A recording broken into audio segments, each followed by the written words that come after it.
Hello everyone, my name is Chelsea and welcome back to my channel. For today's video, I'm doing some emoji recommendations.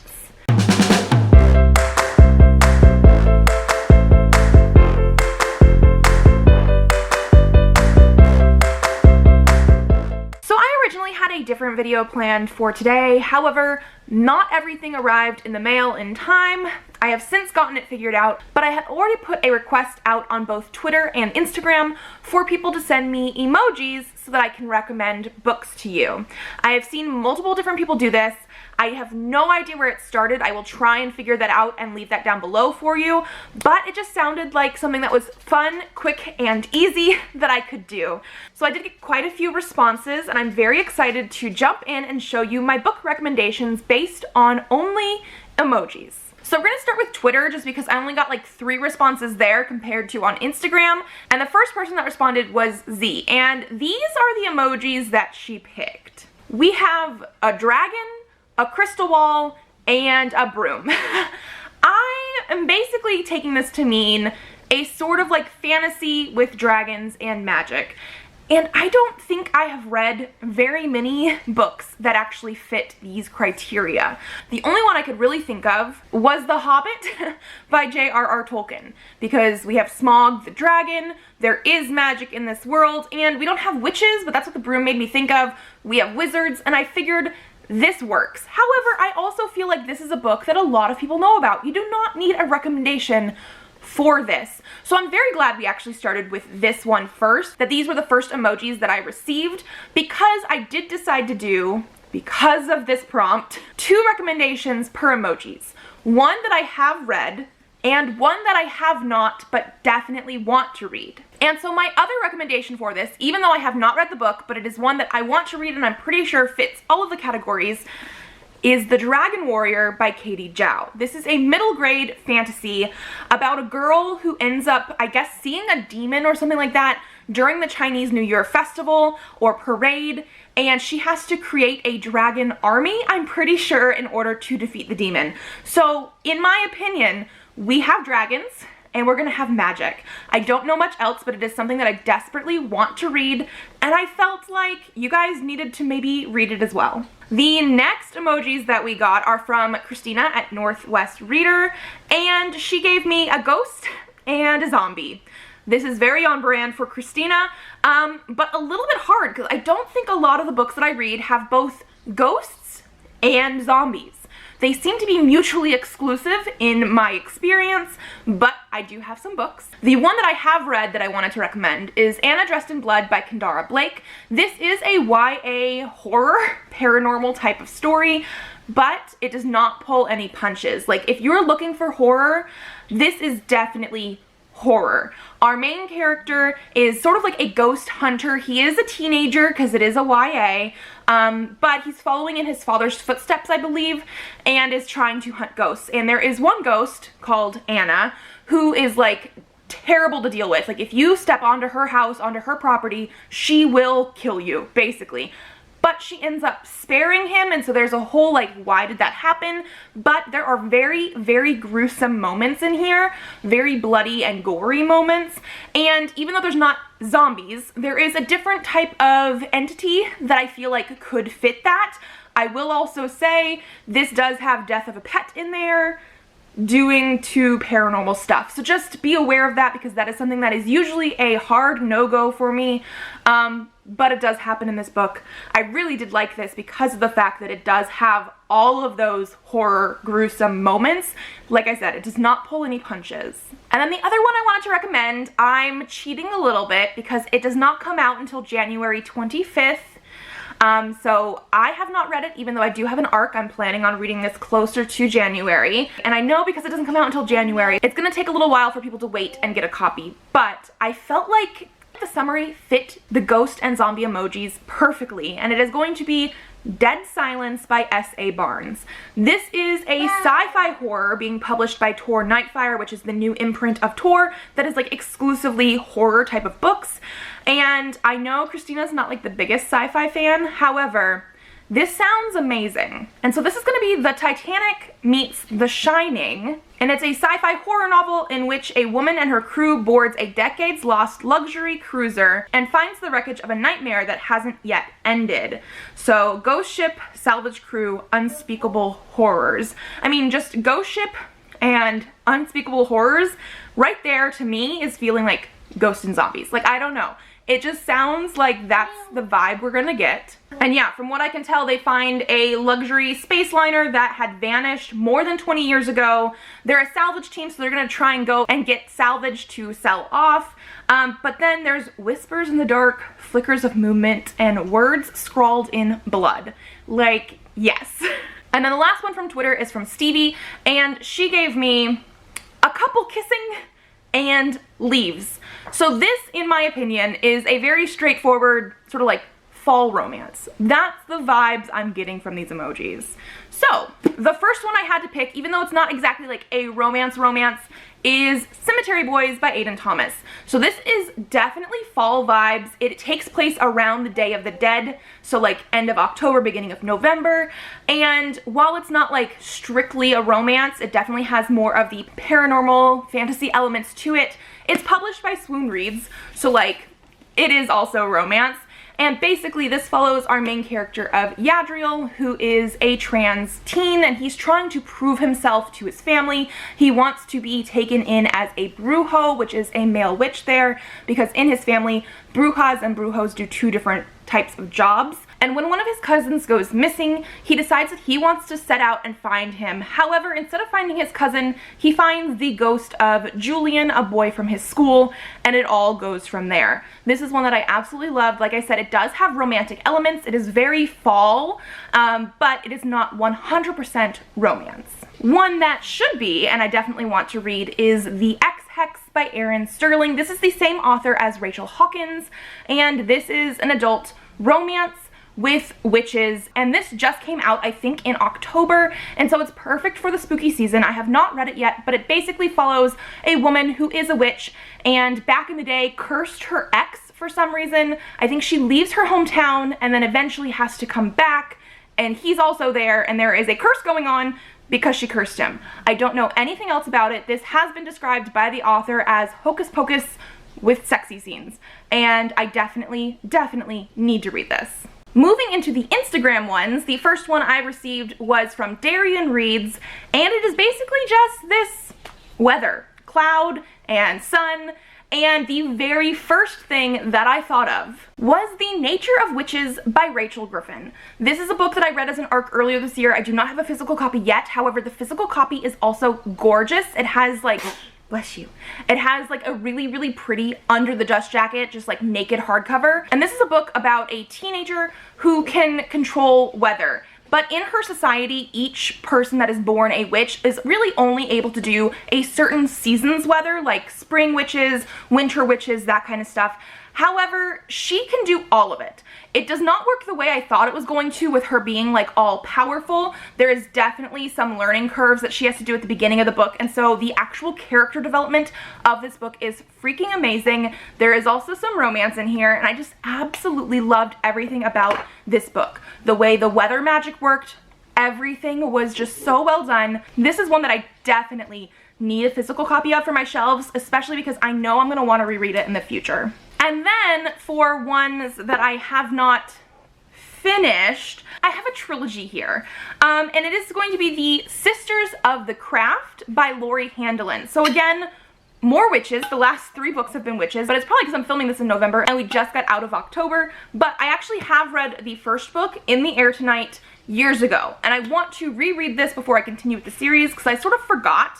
But these are going to be paranormal romances that follow one sister each. I'm pretty sure they're supposed to be sisters, but each sister has a different type of magic. I believe the first one has something to do with air magic, although I think I reread the back and I couldn't tell. The redhead one, I don't know her name because I have not read these yet. She has the ability to speak to animals. And then our last one here does have water magic. So they do also have, you know, weather types of magic for most of them. And I really remember liking this first one because they are all going to be separate romances and they have to do with magic. I don't know much else about it, but I do know that they fit together, like these covers. If I can actually, I did them the wrong way, didn't I? I did. Let me flip them around because they go together. And I absolutely love the look of these. Like, look at that. This is so cool. But yeah, these came out in like 2015. I read the first one in 2015 and just never continued with them yet. I definitely need to because witches sort of weather at least elemental magic and their romances. The next set of emojis are from Olivia's Catastrophe, and she gave us a like, I don't know what the name of these emojis are exactly, but we have like a very happy face, some sparkles, and a sun. So to me, this just makes me think of like happy, sunny books with a yellow cover. That's what I ended up picking. I didn't necessarily need to pick things with a yellow cover, but I wanted happy, sunny, like cheerful books. And so for the one that I have read, this is one of my favorite books from last year, and it's I'll Be the One by Lila Lee. This one, I just absolutely loved it the whole time I was reading it. This follows a plus-sized, fat main character who is also bi, and she is trying to enter a K-pop competition for singing and dancing, and it's all about her loving herself. There is some romance in here. Like, I just absolutely love the friendships in here as well. This is just one of those books that literally the entire time I was so happy reading it. There are some hard-hitting things. There are some talk about fat phobia, especially with family as well. So it's not just like 100% happy-go-lucky. However, I was so happy reading this book. Like, I just love that it's out there in the world, and more people definitely need to read this. And for the one that I have not read yet, but definitely need to, I have Take a Hint, Dani Brown by Talia Hibbert. I absolutely loved Chloe Brown, and I have the whole trilogy now. These are all companion romance novels about the Brown sisters. And yes, I just hear so many good things about all of the books in the series, and I absolutely loved Get a Life, Chloe Brown last year. Again, one of my top books of last year. And so yeah, this is a romance, so I'm going to expect to love it, and so many people have loved it already. And then it's just a really nice yellow cover. This is the Illumicrate edition, so I also have the like really pretty sprayed edges and everything, so it just makes me even happier to look at this book as well. The next set of emojis are from Down to the Last Page, and they have a mind-blowing emoji and a happy cat. So this one I think was one of the hardest ones. It's because mind-blowing, I do feel like I have some books that are mind-blowing, but like, am I supposed to take the happy cat as just like I was happy to read it, or do we want cats in the book? I wasn't entirely sure, so I went a little bit in the middle. I definitely picked books that are mind-blowing, or I'm expecting to have my mind blown, and then also animals. So the one that I have read is Wicked Fox by Kat Cho. So we don't have a cat, but we do have a gumiho, or a Korean mythological fox. And so this is one that I read, I think last year, again, absolutely loved. There are some twists and turns near the end that I do feel like were a little bit more mind-blowing, like actually mind-blowing, but in general, I just absolutely loved this book. I loved how we have so many like gumiho legends in this. Like, it was so well told, and it is a YA. We do have a little bit of romance in there, which I'm a sucker for romance, so that always makes me happy.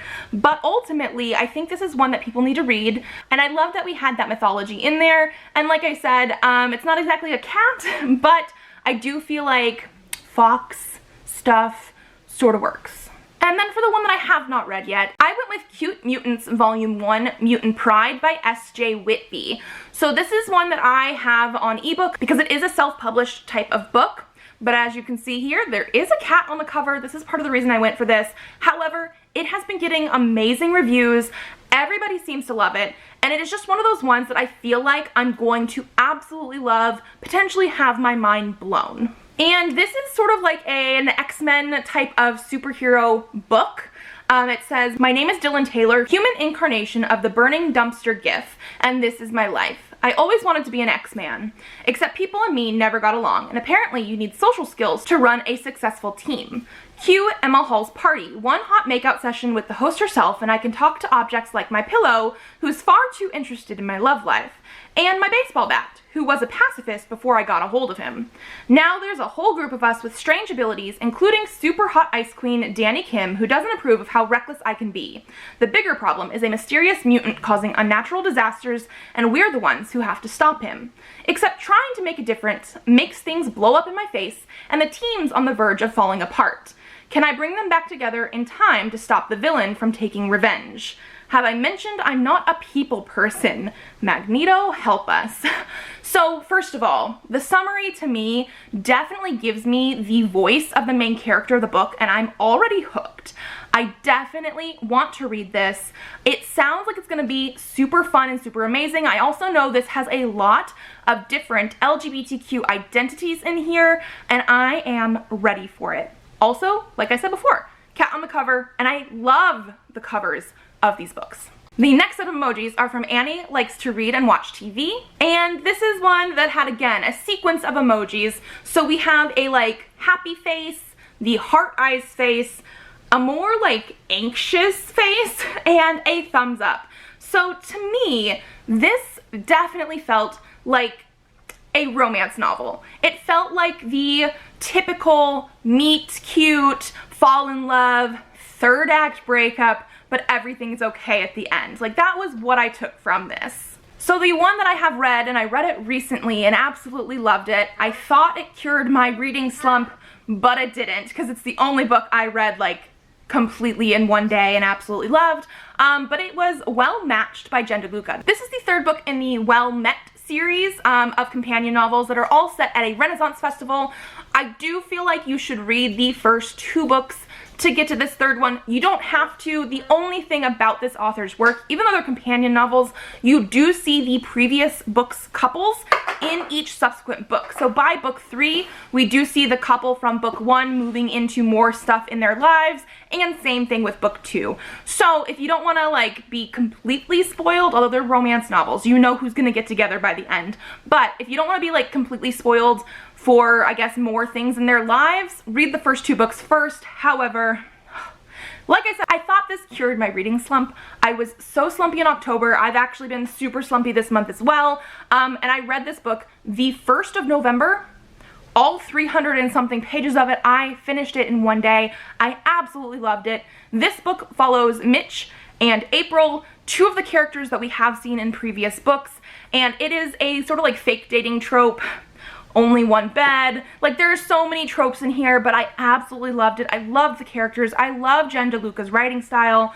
And this, again, follows the very common, I guess not meet cute because we know that they have met in previous books, but like they start to go out, they start to fall in love, there is a third act breakup, but by the end everything's okay. That's just how it is.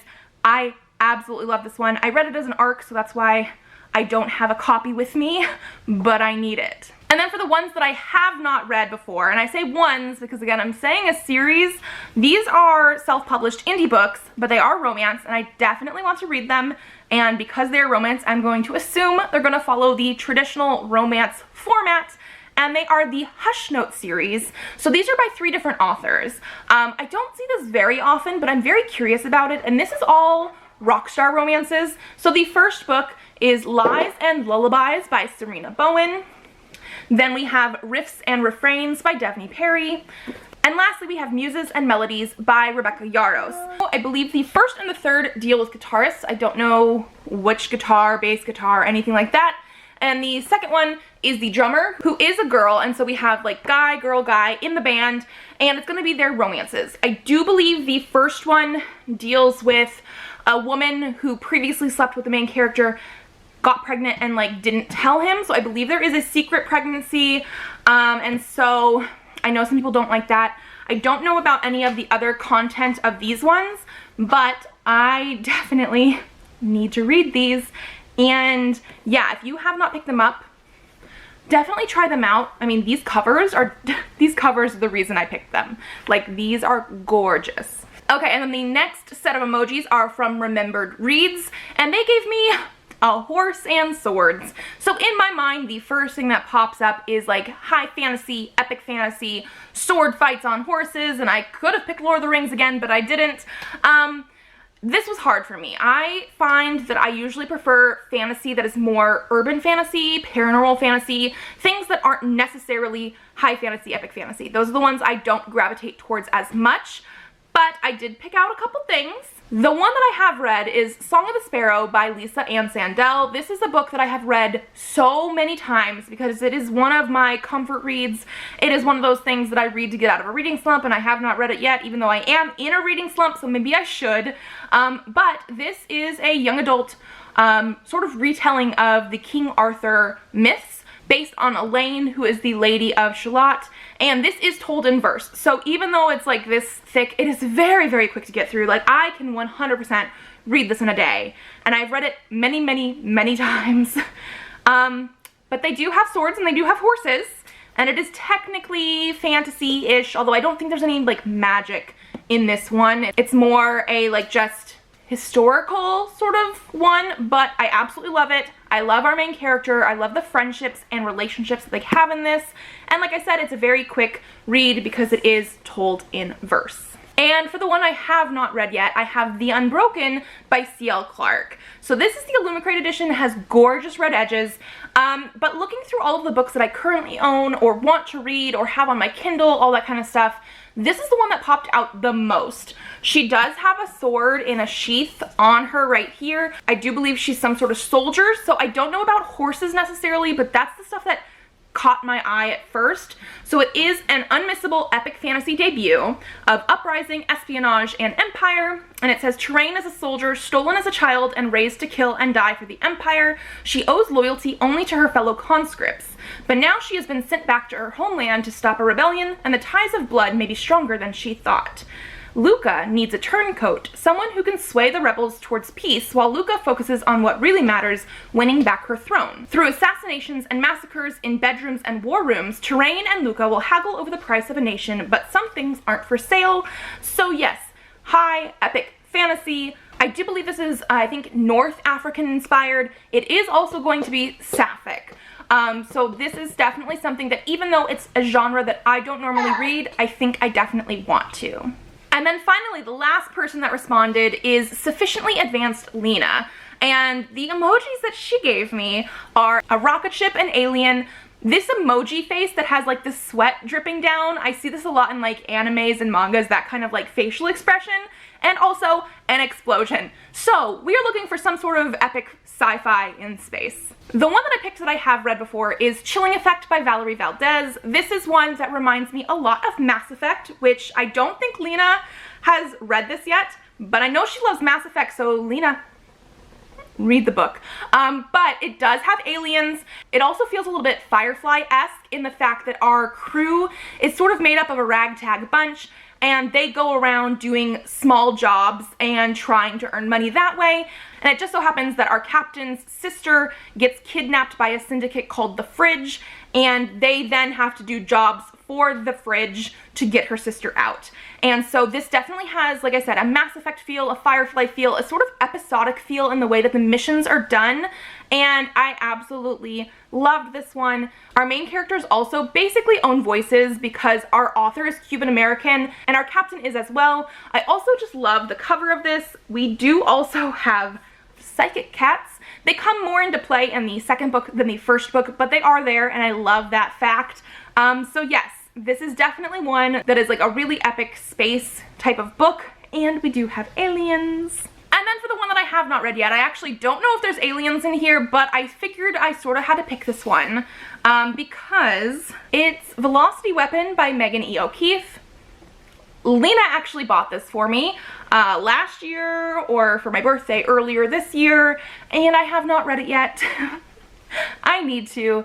It's thick and chunky, which is not a bad thing. I've just, like I said, been in a reading slump, and we'll figure out what we need to do for that. But this is definitely going to be a sci-fi in space. I know Lena absolutely loves it, so I guess this is not a recommendation for her, but for me and for everybody else.